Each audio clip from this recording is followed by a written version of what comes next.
Hello, cook with भाग्यश्रीमध्ये स्वागत आहे. Simple tasty मटर पुलाव बनवू. त्यासाठी लागणारे कांदा, टोमॅटो, आलं लसूण पेस्ट, वाटाणा, भिजवलेला बासमती राईस, बिर्याणी मसाला.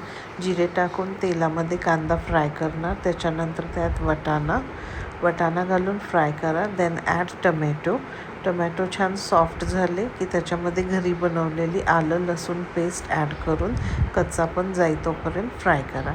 त्यानंतर त्यामध्ये आपण ॲड करणार आहे 2 चमचे तूप टाकल्यावरती एव्हरेस्टचा शाही बिर्याणी मसाला, एकच मसाला वापरणार. मीठ, साखर छान फ्राय करून घ्या. फ्राय झाल्यावरती आपण गॅस लो फ्लेमवर ठेवणार आहे.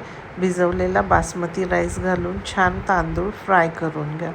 तांदूळ फ्राय करून झाला की हवं तसं पाणी ॲडजस्ट करून छान मिक्स करून कोथिंबीर घालून कुकरला 2 शिट्टी काढून घेणार आहे. 2 शिट्टी काढल्यावर कोथिंबीर घालून सर्व करा. टेस्टी यमी मटर pulao. Thank you for watching. Like follow